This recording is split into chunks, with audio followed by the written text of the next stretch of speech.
میرے نبی صلی اللہ علیہ وسلم نے فرمایا کہ وضو پر محافظت کوئی نہیں کرتا سوائے اس شخص کے جو ایمان والا ہوتا ہے، سوائے اس شخص کے جو کیا ہوتا ہے، ایمان والا ہوتا ہے، مومن ہوتا ہے۔ وہ شخص اپنے وضو کی کیا کرتا ہے، حفاظت کرتا ہے، اس کے اوپر محافظت کرتا ہے۔ یعنی کیا مطلب کہ وہ ہمیشہ باوضو رہنے کی کوشش کرتا ہے۔ ہمارے حضرت جی فرماتے ہیں کہ تاشقند میں ہم ایک سید گھرانے کے مہمان تھے، تو مغرب کی نماز کا وقت ہوا، تو جب نماز جماعت کھڑی ہونے لگی، ایک گراؤنڈ بنا ہوا تھا اور گراؤنڈ کے اندر ہی مصلی بچھایا گیا کہ یہاں پر نماز پڑھ لیتے ہیں۔ تو حضرت جی فرماتے ہیں کہ جب جماعت کھڑی ہونے لگی تو جو میزبان تھے ان کے بچے اس گراؤنڈ کے اندر کھیل رہے تھے۔ انہوں نے بچوں کو آواز دیا، او بچوں جماعت کھڑی ہونے لگی ہے، آ جاؤ نماز کے اندر شریک ہو جاؤ۔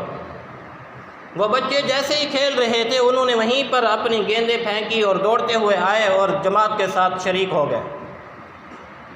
حضرت فرماتے ہیں میں نماز سے فارغ ہوا تو میں نے میزبان کو دیکھا، میں نے کہا یہ کیسے بچے ہیں، آپ نے ان کو تعلیم ہی نہیں دی ہے کہ وضو نماز پڑھنے سے پہلے وضو بھی کیا جاتا ہے، اور یہ اسی طرح ہی بغیر وضو کے جماعت کے ساتھ شریک ہو گئے۔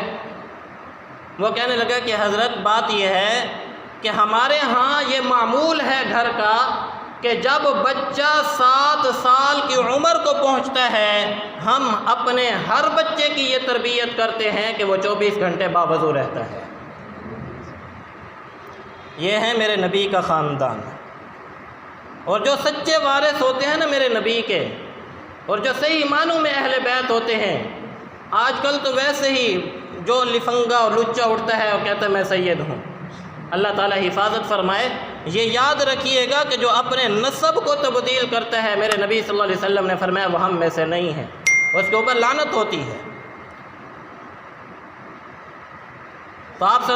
تو میں بات عرض کر رہا تھا کہ یہ وہ لوگ ہیں، یہ وہ ہیں بچے کہ جن کی تربیت اس انداز کے اندر ہو رہی ہے کہ وہ کھیل کود میں بھی اپنے وضو کا کیا کر رہے ہوتے ہیں، اہتمام کر رہے ہوتے ہیں، حفاظت کر رہے ہوتے ہیں۔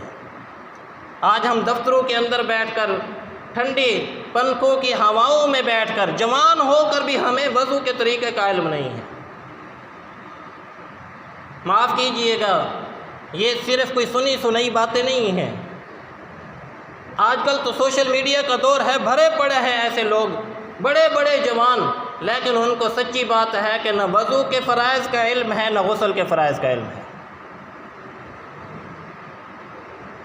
یہ آج خود ایک اسکول کے اندر اسلامیات پڑھاتا تھا، 10th کلاس کے بچے تھے۔ اب 10th کلاس کے بچے جو ہوں ان کی لازمی بات ہے 15 سال تو عمر کہیں گئی نہیں، 15 سال سے زیادہ ہی عمر ہوگی، چلے 15 سال ہی لگا لیں۔ تو اس اسلامیات میں ایک مرتبہ میں نے ان سے ایک ٹیسٹ لیا، اور ٹیسٹ میں میں نے یہ سوال لکھ دیا کہ وضو کے اور غسل کے فرائض لکھ کے دکھائیں۔ یقین جانیے یہ فقیر ممبر رسول پہ بیٹھا ہے، وہ 10th کلاس کے بچوں نے بعد میں میں نے ان کا پیپر چیک کیا تو کسی ایک بچے نے بھی نہ وضو کے فرائض لکھے ہوئے تھے نہ غسل کے فرائض لکھے ہوئے تھے۔ کسی نے کہا جی تولیہ استعمال کرنا، کسی نے کہا جی کلی کرنا، کسی نے کہا جی صابن لگانا، کسی نے کہا کیا لگانا کیا لگانا۔ کتنے افسوس کی بات ہے، اور افسوس سے بڑھ کر یہ ہے کہ کتنے ہم دین سے دور ہو چکے ہیں کہ ہمیں جو اسلام کی بنیادی چیزیں ہیں اس کے بارے میں بھی علم نہیں ہے۔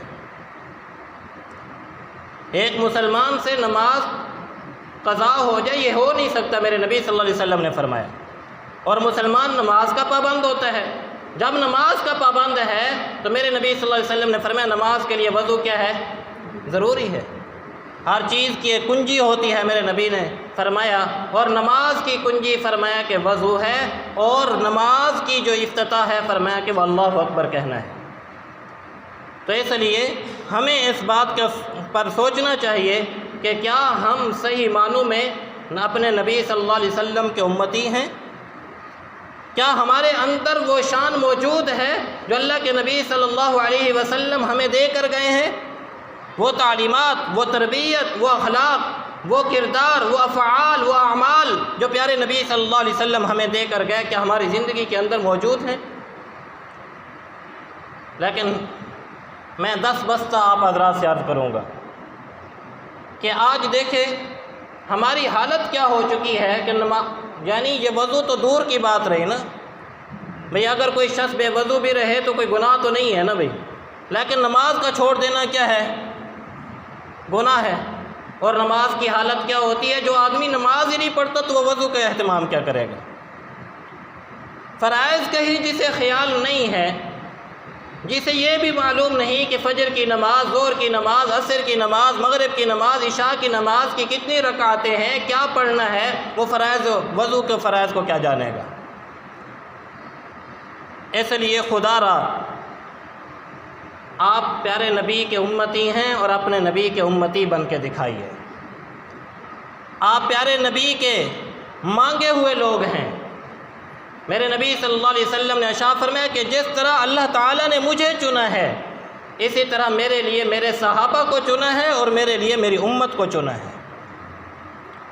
آپ جب پیارے نبی کے چنے ہوئے لوگ ہیں، اللہ نے آپ کا چناؤ کیا ہے، تو جو چناؤ ہوتا ہے اگر وہ صحیح نہ نکلے تو کیا خیال ہے، شرمندگی ہوتی ہے یا نہیں ہوتی؟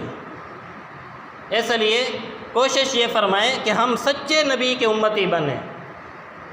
ایسا نہ ہو کہ جیسے حضرت نوح علیہ السلام کے بیٹے نے نافرمانی کی تو اللہ تعالیٰ نے کیا ارشاد فرمایا؟ حضرت نوح علیہ السلام دعا مانگ رہے ہیں، اے اللہ یہ میرا بیٹا ہے، آپ نے وعدہ فرمایا تھا کہ میں آپ کو بھی اور آپ کے آل کو بھی اس سے نجات عطا فرماؤں گا، یا اللہ میرا بیٹا تو تباہ ہو رہا ہے، یہ غرق ہو رہا ہے۔ اللہ کی طرف سے فوراً وحی نازل ہوئی، میرے پیارے پیغمبر انہ لیس من اہلک، یہ آپ کی آل میں سے اب نہیں رہا، اس لیے کہ یہ آپ کا نافرمان بن چکا ہے۔ کہیں ایسا نہ ہو کہ ہم بھی اسی گھمنڈ میں مبتلا رہیں اور کل قیامت کے دن ہمارے بارے میں بھی یہ فیصلہ ہو جائے کہ اے میرے محبوب یہ تو آپ کے امتی رہے ہی نہیں آپ کی نافرمانی کرنے کی وجہ سے۔ اس لیے خدا را جوان بھی بیٹھے ہوئے ہیں، اپنے اندر ایک شوق پیدا کریں، ذوق پیدا کریں دین سیکھنے کا، دین اپنے اندر لانے کا، نماز کے اہتمام کا۔ ہم میں سے کتنے نوجوان ہیں جو نماز کا اہتمام کرتے ہوں، وضو کا اہتمام کرتے ہوں؟ میں نے نبی سید خاندان کے بچوں کی یہ حالت بیان کی کہ جن کے 24 گھنٹے باوضو گزرا کرتے تھے۔ کیا ہم اہل بیت کا نام لینے والے نہیں؟ کیا ہم اپنے نبی کا نام لینے والے نہیں ہیں؟ اللہ اکبر۔ تو اس لیے کوشش فرمایا کریں کہ ہم اپنے اندر وہ صفات پیدا کریں جو اللہ تعالیٰ نے ایمان والوں کی صفات بیان کی ہیں، اور ان صفات کو بھی اپنے اندر لانے کی کوشش کریں جن صفات کے حامل میرے نبی صلی اللہ علیہ وسلم نے اپنی امت